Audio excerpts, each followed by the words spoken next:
ఆనందంగా ఉందండి. మంచిదమ్మా, శుభం. మీరు చెప్పేవన్నీ చేసుకుంటాం స్వామి.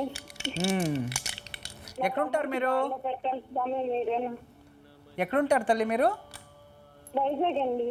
వైజాగ్. తమ్ముడు గురించి అడిగారా మీరు? అవును స్వామి. ఓకే. తమ్ముడు తమ్ముడు ఏ నక్షత్రం తల్లి? ఉత్తరాషాఢ స్వామి. ఉత్తరాషాఢ నక్షత్రం, మకర రాశి. అవునండి. ఉత్తరాషాఢ నక్షత్రం, మకర రాశి. జన్మజాతకం అయితే బాగానే ఉంది తల్లి. ఇతను ఎన్నో కొడుకు? నేను తర్వాత తమ్ముడేనండి. అంటే ఇతను మొదటి అబ్బాయా? నా తర్వాత. సరే తల్లి, ఎందుకంటే మీ కుటుంబానికి ఏదో గురు శాపం ఉందమ్మా. బ్రాహ్మణ శాపము, గురు శాపం ఇలాంటిది ఏదో బ్రాహ్మణ నిందన, గురు నిందన ఏదో జరిగింది తల్లి మీ వంశంలో. ఆ శాపం అనేది ఇతనిపై ఉంది. ఇతని వల్ల మీ ఫ్యామిలీలో ఎవరికి ప్రశాంతత, తృప్తి జీవితం ఉండదు తల్లి. అలా జరుగుతుంది. మ్యారేజ్ అయిందా వీళ్ళకి? మ్యారేజ్ అయింది, 2 పిల్లలండి. ఓకే, మ్యారేజ్ అయింది, పిల్లలు. రియల్ ఎస్టేట్ అంటారు, స్థిరంగా జాబ్ ఏం చేయట్లేదు. ఇంటికి రావట్లేదు స్వామి, ఇంటికి రావట్లేదు. ఓకే, వీళ్ళు భార్య ఏం చేస్తారమ్మా? ఇంట్లోనే ఉంటుందండి, అమ్మ నాన్న దగ్గర ఉంటారు తను. ఓకే, అంటే కొడుకు కన్నా కోడలే పర్వాలేదు అంటున్నారు అయితే. కోడలు బాగానే అంటారు. సరే తల్లి, సరే అమ్మా.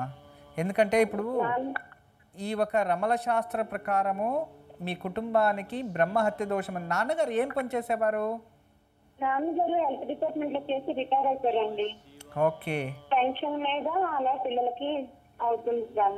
అంటే మీ నాన్నగారు పెన్షన్ వల్ల వాళ్ళు, అంటే ఇప్పుడు మీ తమ్ముడు పిల్లలు, వాళ్ళ భార్య, అలా అలా ఏదో కుటుంబం నిర్వహణ జరుగుతూ ఉంది.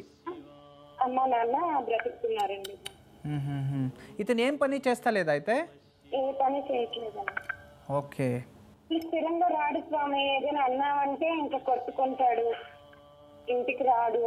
సరే తల్లి, ఇప్పుడు నేను ఏదైనా పూజ చెప్తే ఎవరు చేస్తారమ్మా? చేస్తారు స్వామి. ఎవరు? మరదలు కూడా ఉందండి. ఓకే, అంటే మీ వాళ్ళ భార్య చేస్తుందా?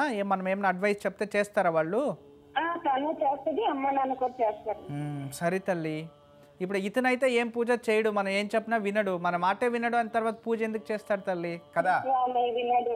మీరు చెప్పేవన్నీ చేసి నేను ఒక దారిలో ఉన్నాను స్వామి. మా తమ్ముడికి కూడా మీరు దారిలో పెట్టాలి. నేను ఆ భగవంతునికి ప్రార్థిస్తాను మంచిదవ్వాలని.